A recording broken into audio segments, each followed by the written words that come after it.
اعوذ باللہ من الشیطان الرجیم بسم اللہ الرحمن الرحیم۔ آسان ترجمہ قرآن مفتی تقی عثمانی صاحب، صفحہ نمبر 15۔ اس سے یہ بھی واضح ہو جاتا ہے کہ صرف عقل اور مشاہدہ انسان کی رہنمائی کے لیے کافی نہیں، بلکہ اس کی ہدایت کے لیے وحی الہی ایک ناگزیر ضرورت ہے، اور چونکہ بنیادی طور پر وحی کی ضرورت پیش ہی اس جگہ آتی ہے جہاں عقل کام نہیں دیتی، اس لیے یہ ضروری نہیں ہے کہ وحی کی ہر بات کا ادراک عقل سے ہی ہو جائے،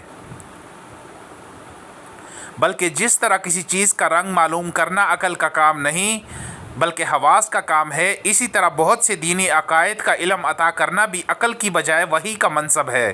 اور ان کے ادراک کے لیے نری عقل پر بھروسہ کرنا درست نہیں۔ جو شخص معاذ اللہ خدا کے وجود ہی کا قائل نہ ہو، اس سے تو وحی کے مسئلے پر بات کرنا بالکل بے سود ہے، لیکن جو شخص اللہ تعالیٰ کے وجود اور اس کی قدرت کاملہ پر ایمان رکھتا ہے، اس کے لیے وحی کی عقلی ضرورت، اس کے امکان اور حقیقی وجود کو سمجھنا کچھ مشکل نہیں۔ اگر آپ اس بات پر ایمان رکھتے ہیں کہ یہ کائنات ایک قادر مطلق نے پیدا کی ہے، وہی اس کے مربوط اور مستحکم نظام کو اپنی حکمت بالغہ سے چلا رہا ہے، اور اسی نے انسان کو کسی خاص مقصد کے تحت یہاں بھیجا ہے، تو پھر یہ کیسے ممکن ہے کہ اس نے انسان کو پیدا کرنے کے بعد اسے بالکل اندھیرے میں چھوڑ دیا ہو اور اسے یہ تک نہ بتایا ہو کہ وہ کیوں اس دنیا میں آیا ہے، یہاں اس کے ذمے کیا فرائض ہیں، اس کی منزل مقصود کیا ہے، اور وہ کس طرح اپنے مقصد زندگی کو حاصل کر سکتا ہے؟ کیا کوئی شخص جس کے ہوش و حواس سلامت ہوں ایسا کر سکتا ہے کہ اپنے کسی نوکر کو ایک خاص مقصد کے تحت کسی سفر پر بھیج دے اور اسے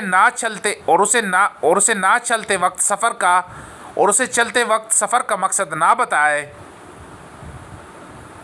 اور نہ بعد میں کسی پیغام کے ذریعے اس پر یہ واضح کرے کہ اسے کس کام کے لیے بھیجا گیا ہے اور سفر کے دوران اس کی ڈیوٹی کیا ہوگی؟ جب ایک معمولی عقل کا انسان بھی ایسی حرکت نہیں کر سکتا،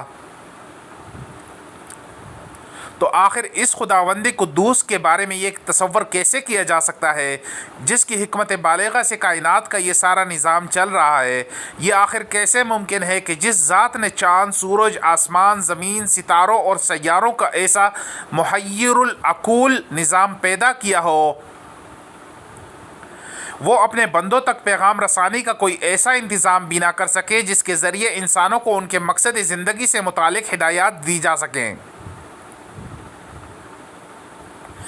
اگر اللہ تعالیٰ کی حکمت بالغہ پر ایمان ہے تو پھر یہ بھی ماننا پڑے گا کہ اس نے اپنے بندوں کو اندھیرے میں نہیں چھوڑا، بلکہ ان کی رہنمائی کے لیے کوئی باقاعدہ نظام ضرور بنایا ہے، بلکہ رہنمائی کے اسی باقاعدہ نظام کا نام وحی رسالت ہے۔ اس سے صاف واضح ہو جاتا ہے کہ وحی محض ایک دینی اعتقاد ہی نہیں بلکہ ایک عقلی ضرورت ہے جس کا انکار در حقیقت اللہ تعالیٰ کی حکمت بالغہ کا انکار ہے۔ یہ وحی اللہ تعالیٰ نے ان ہزاروں پیغمبروں پر نازل فرمائی جنہوں نے اپنے اپنے زمانے میں لوگوں کی ہدایت کا سامان کیا، یہاں تک کہ حضور اقدس محمد مصطفیٰ صلی اللہ علیہ وآلہ وسلم پر قرآن کریم قیامت تک آنے والے انسانوں کی رہنمائی کے لیے نازل فرمایا گیا، اور حضرت صلی اللہ علیہ وآلہ وسلم پر اس مقدس سلسلے کی تکمیل ہو گئی۔ حضور صلی اللہ علیہ وآلہ وسلم پر نزول وحی کے طریقے۔ حضرت صلی اللہ علیہ وآلہ وسلم پر مختلف طریقوں سے وحی نازل ہوتی تھی۔ صحیح بخاری کی ایک حدیث میں حضرت عائشہ رضی اللہ تعالی عنہ فرماتی ہیں کہ ایک مرتبہ حضرت حارث بن حشام رضی اللہ تعالی عنہ نے حضرت صلی اللہ علیہ وآلہ وسلم سے پوچھا کہ آپ پر وحی کس طرح آتی ہے؟ تو حضرت صلی اللہ علیہ وآلہ وسلم نے فرمایا کہ کبھی تو مجھے گھنٹی کی سی آواز سنائی دیتی ہے، اور وحی کی یہ صورت میرے لیے سب سے زیادہ سخت ہوتی ہے، پھر جب یہ سلسلہ ختم ہوتا ہے تو کچھ اس آواز نے کہا ہوتا ہے، مجھے یاد ہو چکا ہوتا ہے، اور کبھی فرشتہ میرے سامنے ایک مرد کی صورت میں آ جاتا ہے۔ صحیح بخاری۔ اس حدیث میں آپ نے وحی کی آواز کو گھنٹیوں کی آواز سے جو تشبیہ دی ہے، شیخ محی الدین ابن عربی رحمہ اللہ نے اس کا مطلب یہ بیان کیا ہے کہ ایک تو وہی کی آواز گھنٹی کی طرح مسلسل ہوتی ہے اور بیچ میں ٹوٹتی نہیں، دوسرے گھنٹی جب مسلسل بجتی ہے تو عموماً سننے والے کو اس کی آواز کی سمت متعین کرنا مشکل ہوتا ہے، کیونکہ اس کی آواز ہر جہت سے آتی ہوئی محسوس ہوتی ہے، اور کلام الہی کی بھی یہ خصوصیت ہے کہ اس کی کوئی ایک سمت نہیں ہوتی بلکہ ہر جہت سے آواز سنائی دیتی ہے۔ اس کیفیت کا صحیح ادراک تو بغیر مشاہدے کے ممکن نہیں،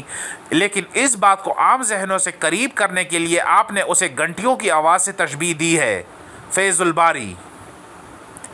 بس آج کے لیے اتنا کافی ہے، اور پتہ نہیں یہ شیطان کر رہا ہے یا کوئی جادوگر ہے یا اللہ کو علم ہے کون خبیث ہے یہ۔ جب بھی یہ پڑھنے لگتا ہوں تو یا گلا بیٹھ جاتا ہے یا گلا خراب ہو جاتا ہے، مزید مجھے پڑھنے نہیں دیتا، اور یا جو ہے نا دانتوں سے میں ابھی اپنے ہونٹوں کو کاٹ رہا تھا غلطی سے، یعنی دانت ہونٹوں کو لگ رہے تھے۔ تو آپ لوگ پلیز میرے لیے دعا کریں کہ یہ مسئلہ حل ہو جائے، تو انشاءاللہ میں مزید پڑھوں گا۔ آج کے لیے اتنا ہی، پلیز میرے چینل کو سبسکرائب کر لیں۔ اللہ حافظ۔